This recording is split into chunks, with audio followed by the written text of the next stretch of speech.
DSPN, the Devlin Sports Podcast Network. It's time. We're talking heavyweight boxing. Usyk versus Fury number 2. And who better to get on than inthiscornertv.com's the brilliant host of the International Boxing Hall of Fame, a man who has spent his whole life just embroiled in the sweet science and a personal friend of one Muhammad Ali when he was a little boy. James Smitty Smith! I like that. Very good pipes there. Good stuff. You look fantastic. This is in the studio, mate. Look at you. You're blinged up. Your suit looks great. Yeah, I'm here at Hilton, our Cancun resort here on the Strip in Las Vegas. Just delivered a speech, signed a few autographs, took a few pictures, got Hilton a few more people to go along with our 800,000 owners. In fact, I think that's what you need, is to become an owner of Hilton Grand Vacation, because you will vacation more, you will vacation better, you'll save a lot of damn money, and you'll realize all of your dream vacations. How's that? I like it. I like it a lot. James, who wins this fight and why? Well, we did a panel show the other day, and I picked the same guy that I picked the first time they met about 7 months ago. It's great that we're getting this fight 7 months later and not 7 years later. And I'm going to go with the same fella, the better fighter of the two, the better boxer of the two, the guy who has his head together more of the two, and that's Oleksandr Usyk. I just think he is the better craftsman inside the squared circle. I think that his movements will, continue to frustrate Fury, and his in-ring guile is off the charts. Other than Bud Crawford or somebody, maybe a few others, he's the best in the business. And so I like Usyk to win. I think decision, stoppage late wouldn't shock me, because he almost stopped him the first time. But I like Usyk to win. Yeah, when Fury was at his absolute best, he looked unbeatable, didn't he? And part of that was just the awkwardness that he brings. He's so lanky, his arms, his reach and everything else. And who can forget that incredible moment where he looked out cold against Wilder, then he bounced up again, and he, that durability. But having said all that, is that a little long in the tooth now? Because all of that was a few years ago. Well, the other guy, Usyk's a little older than him, but Okay. I think with the lifestyle outside the ring, you bring up a great point. The fact that Usyk lives a pristine lifestyle, from one of my friends, Egis Klimas is his manager, and he lives that lifestyle like a fighter should outside the ring. Fury, we remember some years ago, went up to over 400 pounds and had the drug and alcohol and mental issues. I just think that he's gone to the other side.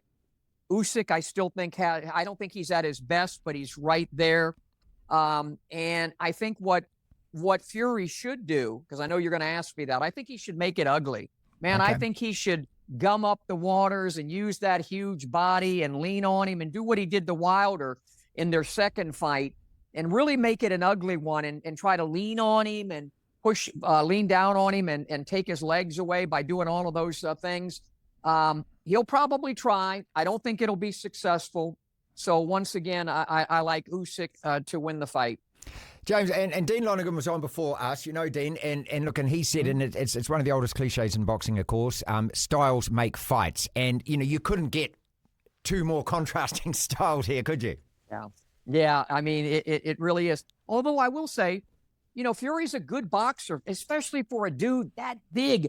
He is, Marty, the anomaly that we've never seen anything quite like him in boxing. We've seen big dudes, but not somebody that big who can box and awkward, but makes it work, and also has that resiliency that you mentioned, able to get up off the canvas all those times against Wilder. We saw it against Usyk. However, I think that he might now be suffering from something called he's not able to absorb the punches like he once did. Ngannou knocked him down, and Usyk's not a big puncher. He put him down, almost took him out. There comes a time in a fighter's life, it's almost like that cash register. Once it pops open the first time, it'll never be as difficult to open again. So, I think that register has popped open too many times, and that's why I don't discount the possibility of him getting stopped in this fight. Although, again, he's a big, massive dude, and there's a lot of heavyweights. I know you follow the history of boxing. There's a lot of heavyweights that are better than him, but he would have beaten most of them. Fury would have, simply because of his size.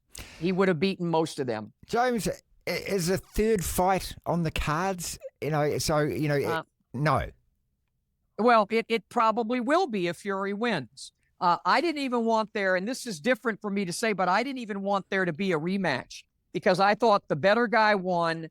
They're both at that tail end, and one of them or both of them are going to fall off the cliff. And I wanted it, I wanted that to be the fight, and the better guy won, at least with my eyes. But if Fury wins, yeah, you know what? We'll get a third fight if Fury wins, and at least that's a good thing.